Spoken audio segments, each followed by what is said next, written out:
Hello friends, അകലെ latest review. ഋതികയെ police സ്റ്റേഷനിലോട്ട് അങ്ങ് ജീപ്പിൽ ഇങ്ങനെ കൊണ്ടുപോകുന്ന കണ്ടിട്ട് രാജു ആകെ തകർന്ന് മനസ്സിങ്ങനെ നൊന്തിട്ട് ആ കോടതി വരാന്തയിൽ ഇങ്ങനെ തലയ്ക്ക് കയ്യും കൊടുത്തിരുന്ന കരയുവാണ്. പരിസരബോധം കൂടെ മറന്നിട്ട് ഹൃദയം പൊട്ടി ഇങ്ങനെ കരയുന്ന രാജുവിൻ്റെ അടുത്തോട്ട് അവൻ്റെ അച്ഛൻ വേണുവേട്ടൻ ചെല്ലുന്നുണ്ട്. മോനെ എന്നിങ്ങനെ തോളിൽ തട്ടി വിളിക്കുവാണ്. വേണുവേട്ടനെ കണ്ടതും രാജു അച്ഛാന്നും പറഞ്ഞ് പൊട്ടിക്കരയുക. എൻ്റെ പൊന്നുമോൻ കരയാതെ, ഇതൊക്കെ ഒരു ദുർവിധിയാണ്, നമുക്ക് സഹിക്കാനേ പറ്റൂ. അച്ഛാ, എനിക്ക് എൻ്റെ ഋതുവിനെ രക്ഷിക്കാൻ കഴിഞ്ഞില്ല അച്ഛാ. എൻ്റെ മോനെ, ഇത് ദ്രോഹികളുടെ ലോകമാ. സത്യവും നീതിയും ഒക്കെ പാലിച്ച് ജീവിക്കുന്നവർക്ക് ഈ ലോകത്ത് ഒരു രക്ഷയില്ല മോനെ. വന്നതൊക്കെ വന്നു, ഇനി എങ്ങനെയെങ്കിലും ഇതിൽ നിന്ന് കരകയറുന്നതിനെക്കുറിച്ച് ആലോചിക്കുക. ഈ സമയത്ത് വർമ്മ സാറും ഹോസ്പിറ്റലിലായിപ്പോയി. എന്തു ചെയ്യാനാ, ഇതൊക്കെ ഓരോ പരീക്ഷണങ്ങളാ മോനെ. ഇതൊക്കെ നമ്മൾ പരിഹരിക്കും. ഇതൊക്കെ പരിഹരിക്കാതെ പിന്നെ നമ്മൾ എവിടെ പോകാനാ മോനെ? അപ്പോൾ കുറച്ച് അകലം മാറി അംബിക ഇങ്ങനെ നിൽക്കുന്നുണ്ട്. വേണുവേട്ടൻ ഇങ്ങനെ ദേഷ്യത്തോടെ അംബികയെ നോക്കുക. അംബികയും അതുപോലെ തന്നെ ഇങ്ങനെ അവരെ തന്നെ നോക്കി നിൽക്കുവാണ്. അങ്ങനെ ദേഷ്യത്തോടെ വേണുവേട്ടൻ അംബികയുടെ അടുത്തോട്ട് ചെന്നിട്ട് പറയുന്നു, ഇതിൻ്റെ പിന്നിലെ നീയും നിൻ്റെ മകനുമാണെന്ന് എനിക്ക് നല്ല വ്യക്തമായിട്ടറിയാം. നിനക്കും അവനും കൂടിയേ ഞാനൊരു പട്ടട ഉണ്ടാക്കും. അതിലിട്ട് നിന്നെയും നിൻ്റെ മോനെയും കൂടി പച്ചയ്ക്ക് കത്തിക്കുന്ന ഒരു ദിവസം വരുവടി, നീ കരുതിയിരുന്നോടി എന്ന് പറഞ്ഞിട്ട് ദേഷ്യത്തോടെ വേണുവേട്ടൻ അവിടുന്ന് പോവുകയാണ്. അംബികയാണെങ്കിൽ ആകെ ഇങ്ങനെ കലിയോടെ വിറച്ച് നിൽക്കുവാണ്. ഈ വാ മോനെ എന്നും പറഞ്ഞ് വേണുവേട്ടൻ രാജുവിനെയും വിളിച്ചോണ്ട് പോവുക. ഈ സമയം പ്രതാപവർമ്മ ആകെ വിഷമിച്ച് സോഫയിൽ ഇങ്ങനെ തലയ്ക്ക് കയ്യും കൊടുത്തിരിക്കുക. എന്തു പറഞ്ഞ് സമാധാനിപ്പിക്കണമെന്ന് അറിയാൻ വയ്യാതെ ശേഖരനും യാമിനിയും അടുത്തു തന്നെ നിൽക്കുന്നുണ്ട്. സങ്കടത്തോടെ യാമിനി പറയുക, ഒരു തെറ്റും ചെയ്യാത്ത നമ്മുടെ മോള്, എൻ്റെ ദൈവമേ, ഇതെങ്ങനെയൊക്കെ സഹിക്കും. ഈ സമയത്ത് അംബികയും മോനും കാറിൽ അങ്ങോട്ട് വരുന്നുണ്ട്. രണ്ടുപേരും വളരെ സന്തോഷത്തോടെ കാറിൽ നിന്നിറങ്ങി ചിരിച്ചോണ്ട് പറയുക. അംബിക ദീപക്കിനോട് പറയുക, മോനെ, അകത്തോട്ട് കയറുമ്പോഴേ എക്സ്പ്രഷൻ ഒന്ന് ചേഞ്ച് ആക്കണം. മോനെ, മുഖത്ത് ദുഃഖം വരുത്തണം. അവളെ ജയിലിലാക്കിയതിൻ്റെ ദുഃഖം. നീ വാടാ മോനെ എന്നും പറഞ്ഞ് അംബിക ദീപക്കിനെയും കൊണ്ട് പ്രതാപൻ്റെ അടുത്തോട്ട് വരുവാണ്. ആ ദുഷ്ട രാക്ഷസിയായ അംബിക വിളിക്കുന്ന, മോനെ പ്രതാപ, നീ കാര്യങ്ങളൊക്കെ അറിഞ്ഞില്ലേ? ഞാൻ അറിഞ്ഞു ചേച്ചി. ഋതുമോളെ കോടതി റിമാൻഡ് ചെയ്തു. സന്തോഷമല്ല മനസ്സിൽ അടക്കി പിടിച്ചോണ്ടുള്ള അംബികയുടെ വർത്തമാനം. 14 ദിവസം റിമാൻഡിൽ. പ്രതാപൻ കരഞ്ഞുകൊണ്ട് പറയുക, ഞാനിത് എങ്ങനെ സഹിക്കും ചേച്ചി? മോനെ പ്രതാപ, സഹിച്ചല്ലേ പറ്റൂ. നമുക്ക് വരുന്ന അനുഭവങ്ങളൊക്കെ നമുക്ക് സഹിക്കുകയല്ലാതെ മറ്റു മാർഗം ഒന്നുമില്ല മോനെ. ശേഖരനെയും യാമിനിയെ നോക്കിയിട്ട് അംബിക പറയുക, കോടതിയിൽ നടന്ന കാര്യങ്ങളൊക്കെ നിങ്ങൾക്കറിയാവോ? അവിടെ നടന്നതുപോലെ ഞാൻ കാര്യങ്ങളൊക്കെ വിവരിക്കട്ടെ. ശേഖരനാണെങ്കിൽ സഹിക്കാവുന്നതിനും അപ്പുറം ദേഷ്യം വരിക. എൻ്റെ പൊന്നു ചേച്ചി, ഇവിടെ എല്ലാവരും വളരെ സങ്കടത്തിൽ സഹിക്കാവുന്നതിനപ്പുറം ദുഃഖത്തിലിരിക്കുക. എല്ലാവരുടെയും മനസ്സിൽ തീയാണ്. അതുകൊണ്ടേ ആ തീയിലോട്ട് കുറേ എണ്ണ കൂടെ ചേച്ചി കോരി ഒഴിക്കല്ലേ. അംബിക മനസ്സിൽ പറയാ, എടാ, നിന്റെയും താണ്ടി ഈ ഇരിക്കുന്നവൻ്റെ മനസ്സ് കത്തുവടാ. അതിനുവേണ്ടി അല്ലേടാ ഞാനിതൊക്കെ ചെയ്യുന്നത്. എങ്ങനെയും പ്രതാപൻ ഋതികയെ വെറുക്കാനുള്ള പരിപാടിയാണ് അംബിക നോക്കുന്നത്. മോനെ പ്രതാപ, കോടതിയിൽ വെച്ച് പോലും അവൾ എന്നോടുള്ള പകയും വെറുപ്പും ഒന്നും തീർക്കാതിരുന്നില്ല. അവളെ പോകുന്ന പോക്കിൽ എനിക്കിട്ടൊരു ചവിട്ട്. അവൾ ഇങ്ങനെ ചെയ്യുമെന്ന് ഞാൻ പ്രതീക്ഷിച്ചില്ല. അവൾ എന്തൊരു ചതിയാ എന്നോട് ചെയ്തത്. കോടതിയിൽ നിന്ന് ഞാൻ അങ്ങ് വിയർത്തുപോയി. അവളെ എവിടുന്നോ സംഘടിപ്പിച്ചെടുത്ത ആ ഗണ്ണ് എൻ്റേതാണെന്ന് അവൾ പറഞ്ഞു. അത് കേട്ടിട്ട് ശേഖരൻ പറയാം, ഋതുമോൾ അങ്ങനെ പറഞ്ഞു? ആ പറഞ്ഞു. എന്നോട് വൈരാഗ്യം ഉണ്ടെന്ന് കരുതി ഇങ്ങനെയൊക്കെ പറയാവോ? വ്യക്തി വൈരാഗ്യം ഉണ്ടെങ്കിൽ അത് ഇങ്ങനെയാണോ പ്രതാപ തീർക്കേണ്ടത്? ഇനി സഹിക്കാൻ ഒട്ടും പറ്റില്ലെന്ന് മനസ്സിലാക്കിക്കൊണ്ട് ശേഖരൻ പറയുക, ഋതുമോൾ കള്ളം പറയില്ല. ഋതുമോൾ അങ്ങനെ പറഞ്ഞിട്ടുണ്ടെങ്കിൽ അതിലെന്തെങ്കിലും വാസ്തവം ഉണ്ടായിരിക്കും. ദാ ശേഖര, അനാവശ്യമായ വിവാദങ്ങൾക്ക് നീ തിരികൊളുത്താൻ നിൽക്കണ്ട. വാക്കുകളൊക്കെ നീ സൂക്ഷിച്ച് സംസാരിച്ചോണം. അത് കേട്ടിട്ട് ദീപക്ക് പറയാം, ഇങ്ങേർക്കല്ലേലും ഇതൊക്കെ പതിവുള്ളതാ. പുരയ്ക്ക് തീ പിടിക്കുമ്പോഴേ വാഴ വെട്ടുന്ന സ്വഭാവമാ. ദേഷ്യത്തോടെ ശേഖരൻ, എടാ, എൻ്റെ കൺട്രോൾ പോയി നിൽക്കുക.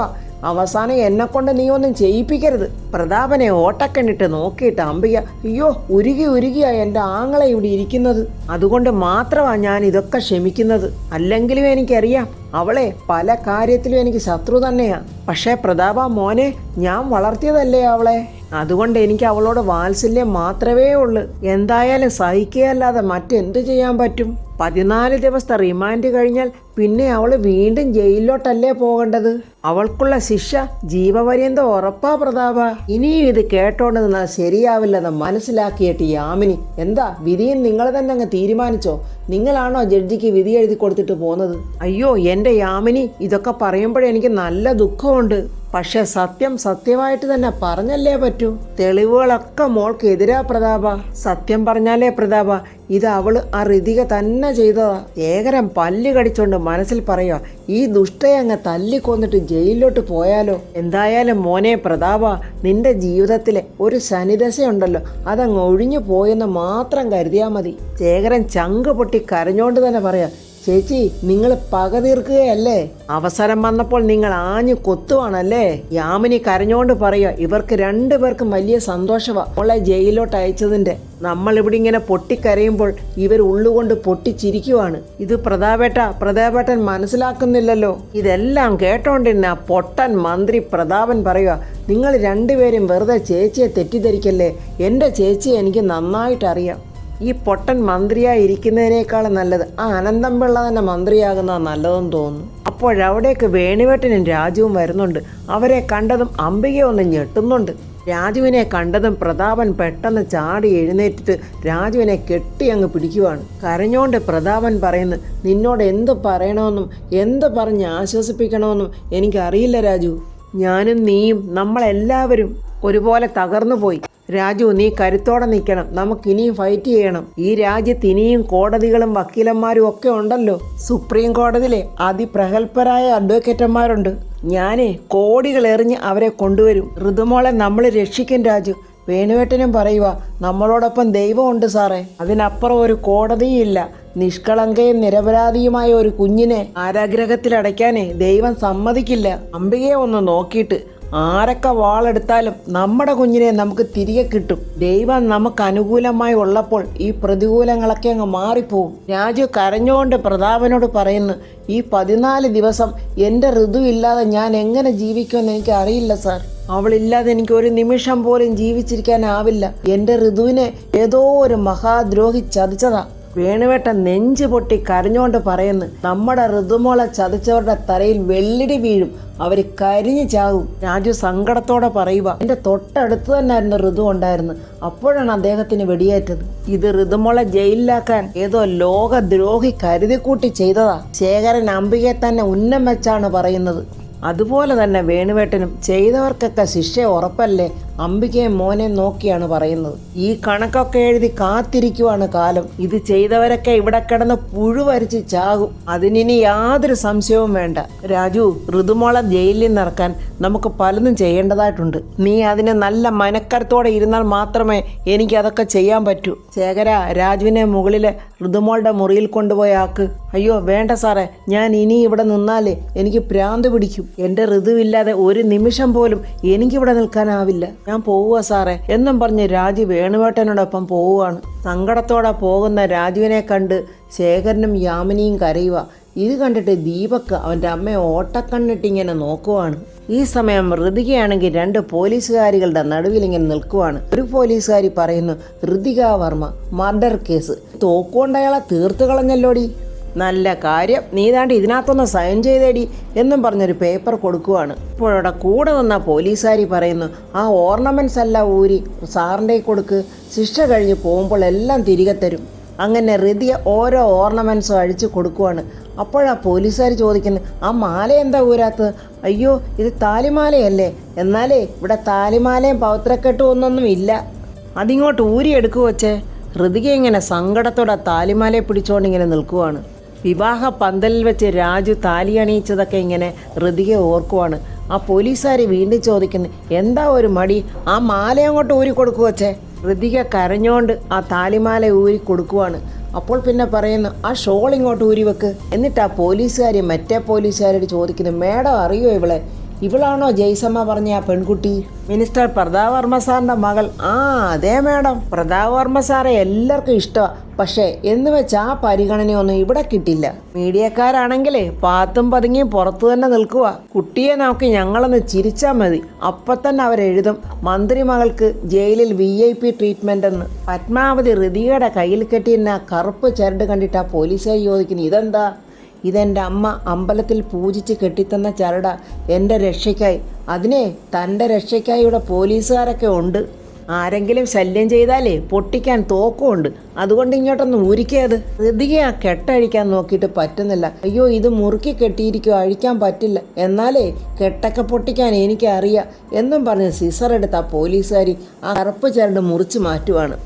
ഏത് സെല്ലിലോട്ടാ സാറേ ഇവളെ കൊണ്ടുപോകേണ്ടത്? അത് 7. എന്നാൽ ഇങ്ങോട്ട് വാടി പെണ്ണെ എന്നും പറഞ്ഞ ആ പോലീസുകാരി ഋതികയെ വിളിച്ചുകൊണ്ട് പോവുകയാണ്. ജയൻ്റെ ഫ്രണ്ട് അവനോട് ചോദിക്കുന്നു, ഇത് എന്താ ജയ, നല്ല വക്കീലന്മാരെ ഒന്നും കിട്ടിയില്ലേ? എന്തായാലും ഇത്രയും കാശൊക്കെ ഉള്ള വീട്ടിലെ കുട്ടിയല്ലേ ഋതിക, കൂടാതെ മന്ത്രിയുടെ മോളും. എടാ, മന്ത്രിയുടെ മോളായാലും തന്ത്രിയുടെ മോളായാലും കോടതിക്ക് അതൊരു വിഷയമേ അല്ല. കോടതിക്ക് തെളിവുകളാണ് പ്രാധാന്യം. അതൊക്കെ ശരിയാ, എന്നാലും വേറെ കോടതികളൊക്കെ ഇല്ലേ? എത്രയും വേഗം കോടതിയിൽ നിന്ന് ജാമ്യം എടുക്കാൻ രാജുവിനോട് പറയേ. എടാ, അതൊക്കെ അവർ നോക്കിക്കോളും. ഈ സമയത്ത് കൊച്ചമ്മണി ജനലിനടുത്ത് വന്ന് ആരാണ് സംസാരിക്കുന്നത്, എന്താണ് സംസാരിക്കുന്നതൊക്കെ ഇങ്ങനെ നോക്കുവാണ്. എടാ സുശീല, ഈ സമയത്ത് വർമ്മ സാർ ഹോസ്പിറ്റലിലായി പോയില്ലേ? അതാ പ്രശ്നമായിപ്പോയത്. കൊച്ചമ്മണി നോക്കിയിട്ട് പറയുക, ഇതവൻ്റെ കൂട്ടുകാരനായ സുശീലനല്ലയോ? ഈനാമ്പേച്ചിക്ക് മരപ്പെട്ടി കൂട്ട്. രണ്ടും ലോക തരികിടയാ. പറഞ്ഞതുപോലെ ഞാനും ഒരു തരികിടയാണല്ലോ. സുശീലൻ ചോദിക്കും, എടാ നിന്റെ ഭാര്യയുടെ നാത്തൂനല്ലേ ഋതിക, അതിൻ്റെ നീ എന്തിനാ ഇത്ര ടെൻഷൻ അടിക്കുന്നത്? എന്നാലേ എനിക്ക് ടെൻഷൻ ഉണ്ടളിയാ, ഒരു സമാധാനത്തിന് വേണ്ടിയല്ലേ ഞാൻ നിന്നെ വിളിച്ചത്. എടാ ജയ, അതിന് നിനക്കെന്ത് ടെൻഷനാടാ? നിനക്കെന്താടാ, വല്ല കൈപ്പിഴയും പറ്റിയോ? എന്താടാ സുശീല നീ അങ്ങനെ പറഞ്ഞത്? എന്ത് കൈപ്പിഴ പറ്റിയോന്നാ? എടാ ജയ, നിനക്കങ്ങനെ പല കയ്യബദ്ധവും പറ്റുവേ. പല സമയത്ത് നീയേ മരമണ്ടനാ. നീ എന്താടാ സുശീല പറഞ്ഞു വരുന്നത്? എടാ, ആ അംബികവർമ്മയെങ്ങാനും പറഞ്ഞിട്ട് നീ ആണോടാ ജഗന്നാഥനെ വെടിവെച്ച് കൊന്നത്? എടാ സുശീല, മര്യാദകേട് പറഞ്ഞാലുണ്ടല്ലോ, ഇതാരോടെങ്കിലും പറഞ്ഞാൽ എനിക്ക് മനസമാധാനം കിട്ടുമല്ലോ എന്ന് കരുതിയാ ഞാൻ നിന്നെ വിളിച്ചത്. നീ എന്നെ തീ കയറ്റുവാണോടാ? എടാ അല്ലടാ ജയ, ഇവരെന്താ ഇത്ര ഗൂഢമായി ആലോചിക്കുന്നത്? ഇനി എന്നെ കൊടുക്കാനുള്ള വല്ല തന്ത്രം വല്ലതും ആണോ? അവരുടെ അടുത്തോട്ട് ചെന്നാൽ അവർ സംസാരം നിർത്തും. അവർ പറയുന്നത് എന്താണെന്ന് കേൾക്കാൻ എന്താ ഒരു വഴി? കൊച്ചമ്മണി ഇങ്ങനെ ആലോചിച്ചുകൊണ്ട് നിൽക്കുവാണ്. അപ്പോൾ ഫ്രണ്ട്സ്, ജയനും സുശീലനും ചേർന്ന് കൊച്ചമ്മണിയെ കൊടുക്കുമെന്ന് ഭയന്നിട്ട് കൊച്ചമ്മണി തന്നെ കാര്യങ്ങളെല്ലാം അവരോട് തുറന്നു പറയുമെന്ന് തോന്നുന്നു. അങ്ങനെ അംബികയും കൊച്ചമ്മണിയും ചേർന്ന് നടത്തിയ കൊലപാതകം കോടതിയിലെത്തും എന്നുള്ള പ്രതീക്ഷയോടെ അടുത്ത റിവ്യൂമായി നമുക്ക് നാളെ കാണാം. എൻ്റെ ഈ റിവ്യൂ ഇഷ്ടപ്പെട്ടാൽ ലൈക്കും കമൻസും, സബ്സ്ക്രൈബ് ചെയ്യാത്തവർ സബ്സ്ക്രൈബ് ചെയ്യണേ.